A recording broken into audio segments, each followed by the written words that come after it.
कश्मीर घाटी में 3 और टीचर्स को टर्मिनेट कर दिया गया है। आप जानते हैं कि पिछले महीने से ही लगातार ऑर्डर्स आ रहे हैं। उन ऑर्डर्स में बताया जा रहा है कि वो टीचर्स जो अनऑथराइज्डली एब्सेंट थी काफ़ी लंबे समय तक, या वो जो छुट्टी पर चली गई बिना बताए, जो फॉरेन डेस्टिनेशंस पर चले गए बिना बताए, और जो लोग काफ़ी सालों से अपनी नौकरी पर रिजॉइन नहीं कर रहे थे, उन्हें टर्मिनेट करने का काम जो है वो सरकार कर रही है। मेरे पास ऑर्डर्स हैं directorate of school education Kashmir के, जिसमें 3 और टीचर्स को इसी तरीके से टर्मिनेट किया गया है कश्मीर घाटी से। अब तक अगर देखा जाए तो लगभग 14-15 के करीब टीचर्स को निकाला जा चुका है directorate of school education Kashmir द्वारा।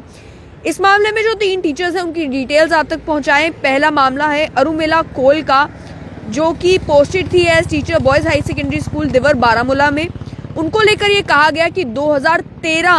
मार्च 2013 के बाद से वो अनऑथराइज्डली एब्सेंट थी। उनको कई सारे मौके दिए गए कि वो बताएं कि वो ड्यूटीज क्यों नहीं रिज्यूम कर रही, लेकिन जब कोई जवाब नहीं आया और कमेटी के सामने एक केस लिखा गया तो उनकी टर्मिनेशन के प्रोसेस को इनिशिएट कर दिया गया। उनको लेकर ये कहा गया कि पहले 26 अप्रैल 2021 को उन्हें अपॉर्चुनिटी आखिर में दी गई कि वो बताएं कि वो अनऑथराइज्डली एब्सेंट क्यों रह रही हैं, और डिसीजन जो था कमेटी का वो भी उनके सामने रखा गया कि आप जवाब नहीं देंगी तो आपको टर्मिनेट कर दिया जाएगा, लेकिन टीचर ने कोई रिस्पांस नहीं दिया। उसके बाद एक जॉइंट शो कॉज नोटिस भी जारी किया गया, जिसमें उनको कहा गया कि वो 7 दिनों के अंदर डायरेक्टरेट के सामने आकर अपना डिफेंस पेश करें, बताएं कि वो क्यों नहीं आ रही। उसके मामले में भी ये कहा गया कि रिपीटेड नोटिस देने के बाद भी कोई रिस्पॉन्स नहीं मिला। ऐसे में Jammu Kashmir civil services rules 1956 हैं, उसके आर्टिकल 113 और आर्टिकल 128 के तहत, जिसमें कहा गया है कि 5 साल तक कॉन्टिन्यूस एब्सेंट अगर कोई भी ऑफिसर रहता है तो उसे आउट ऑफ स्टेट एम्प्लॉय माना जाएगा, और अगर बिना लीव के कोई ऑफिसर एब्सेंट रहता है तो उसे भी उसकी नौकरी जो है वो हाथ से जा सकती है। इन दोनों आर्टिकल्स का इस्तेमाल करके जो कमेटी थी उसने डिसाइड किया कि इस टीचर को भी टर्मिनेट कर दिया जाएगा। दूसरी टीचर की अगर बात की जाए तो श्रीमती रंजीत कौर, जिन्हें पोस्ट किया गया था as teacher high secondary Kralweth Baramulla में, ये टीचर भी बारामूला में पोस्टेड है। इनको लेकर ये कहा गया कि इन्होंने 6 महीने की एक्स्ट्रा ऑर्डिनरी लीव के लिए अप्लाई किया था 28 अप्रैल 2014 को विद स्टेशन परमिशन, क्योंकि ये यूएसए जाना चाहती थी। उसके बाद इन एंटिसिपेशन उनको सैंक्शन दिया गया कॉम्पिटेंट अथॉरिटी से, और 28 अप्रैल 2014 के बाद उनका ये कहना था कि वो दोबारा ड्यूटीज पर रिजॉइन नहीं किया उन्होंने।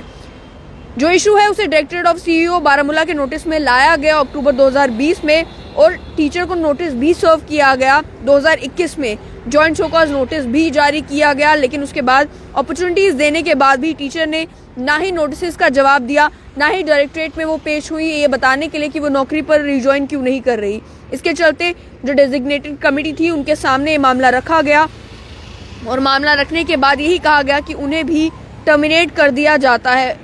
उसके साथ साथ में जो तीसरी टीचर थी, अगर उन तीसरे टीचर की बात की जाए तो मिस्टर सुनील कुमार रैना है, जो कि मिडिल स्कूल मोती मोहल्ला डिस्ट्रिक्ट श्रीनगर में पोस्टेड थे। उनको लेकर इस ऑर्डर में डिटेल में बताया गया कि सुनील कुमार रैना जो है उन्हें पोस्ट किया गया था पीएम पैकेज के तहत एज ए टीचर 2017 में। सब्सिक्वेंटली उन्हें मिडिल स्कूल मोती मोहल्ला में जोन निशात डिस्ट्रिक्ट श्रीनगर में पोस्ट किया गया। जो टीचर हैं उन्होंने केवल 3 महीने के लिए काम किया जिस पोस्ट पर उन्हें पोस्ट किया गया था, जिस जगह पर उन्हें पोस्ट किया गया था, उसके बाद से वो अनऑथराइज्डली एब्सेंट रहे। बताया ये गया कि 1 नवंबर 2017 से प्रोबेशन का पीरियड खत्म किए बगैर ही वो एक लंबे समय तक एब्सेंट रहे,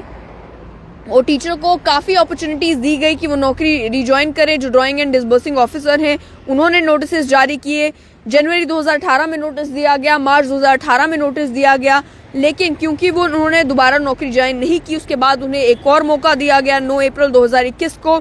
और 6 जून 2021 को एक जॉइंट शो कॉज नोटिस भी जारी किया गया, जिसमें उनको एक कहा गया कि वो अपना डिफेंस पेश करें कि वो नौकरी पर क्यों ज्वाइन नहीं कर रहे। 10 दिनों का समय दिया गया, लेकिन ना ही वो अपना डिफेंस लेकर डिपार्टमेंट के सामने आए, ना ही उन्होंने नोटिस का कोई जवाब दिया। इसके चलते इस ऑर्डर में कहा गया कि आर्टिकल 128 एब्सेंट विदाउट लीव और after the end of leave involves loss of appointment, इस आर्टिकल 128 का इस्तेमाल करते हुए मामला जो है वो डेजिग्नेटेड कमेटी के सामने जब गया तो उनके खिलाफ भी टर्मिनेशन का प्रोसेस शुरू कर दिया गया, और अब इस ऑर्डर में उन्हें टर्मिनेट कर दिया गया है। तो ये 3 ऑर्डर्स ये भी रीसेंट ऑर्डर्स आए हैं। आप जानते हैं कि ऑलरेडी जम्मू कश्मीर की सरकार डेडवुड अलग अलग डिपार्टमेंट्स में आइडेंटिफाई करके उन्हें निकालने का काम कर रही है, जहाँ एक तरफ कुछ एम्प्लॉयज़ को प्रीमेच्योर रिटायर किया जा रहा है, ये कहते हुए कि या तो उनके खिलाफ कुछ केसेस बने थे या तो उनका काम जो है वो सफिशिएंट नहीं था, एफिशिएंट नहीं था। वहीं दूसरी ओर अगर स्कूल एजुकेशन डिपार्टमेंट में देखा जाए तो कई सारी टीचर्स को लगातार टर्मिनेट करने का काम जो है वो किया जा रहा है।